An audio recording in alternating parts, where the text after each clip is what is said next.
Donna, it's so striking, though, from what we've seen already this season with other clubs, Antonio Conte, Steven Gerrard at Villa, there has been a new manager bounce. There's been no bounce. It's just been absolutely flat. There's nothing you've seen, has there, from Rangnick coming in that has lifted or improved this side? No, it's totally flat, and I think that's obviously a massive disadvantage because Bruno Lage has done his homework on this 4-2-2-2 system, and it's very narrow.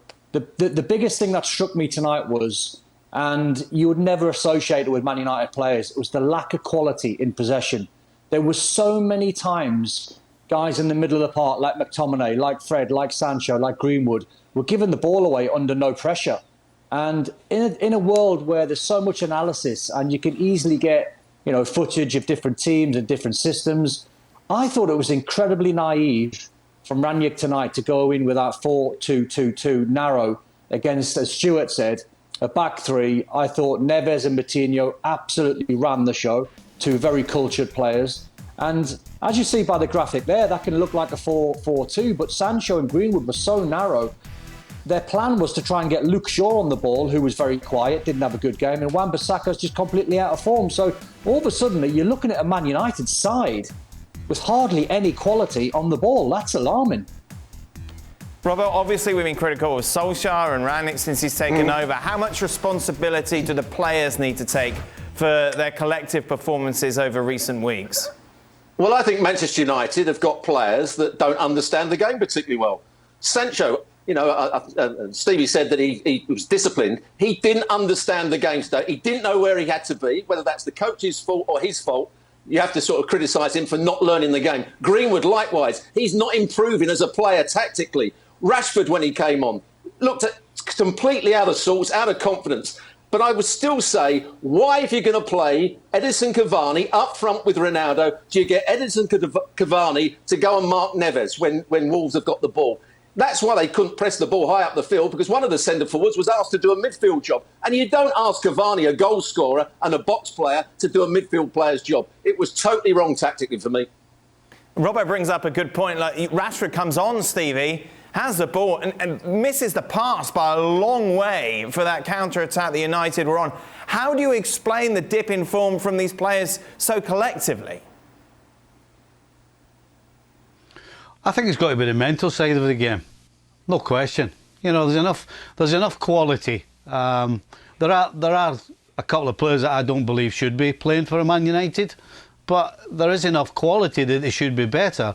And I think it's generally down to do what's going on between their ears. I said earlier that a lot of them don't understand it, which will show on the field of play. But for somebody like Rashford to come on and he actually looked like a rookie when he came on. It was almost like they were bringing on a kid from the academy. I know he is, but he should now be in pretty much the prime of his career, certainly with the amount of games he's had, with the experience he's had. But he just looked like a rookie, and he looked as though his head was not there. And whether it's not there for reasons outside of football, I don't know. But I would guess, looking by the majority of the United side, most of them don't really know what's going on.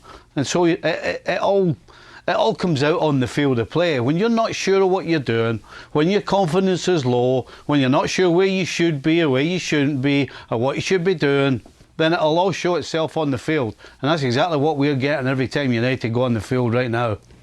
So, Don, how do you fix this? Somehow the manager's got to get across to the players, because I don't think the players are having him. I get a feeling that I think they've obviously missed the boat with Conte, who would have had a lot more authority, and he would have stamped his authority on this United side. I'm not sure Rangnick's got that in his locker. He's quite calm and quite placid when I hear him speak. I don't know if he's got a different side to him, but he must look at this dressing room now and very quickly identify which players he's going to take on the journey if he's going to be there for 2 years. Whatever manager he brings in, if it's Pochettino in an advisory role, whoever it might be, but very, very quickly, in the 5 games that he's been in charge, I would imagine he'll have an idea now on which players he wants to take forward on the journey and which ones he thinks are not good enough for Man United. And he's going to have to figure that out quick, because apart from 45 minutes against Burnley, and Burnley are struggling, they had no control over the game against Crystal Palace, but I'll give him an out because that was his very first game. should have got battered against Norwich. They could have scored 4 or 5. Newcastle could have scored 3 or 4 themselves. And then tonight was just a really awful watch. It was like United at the moment are a million miles away from where they should be.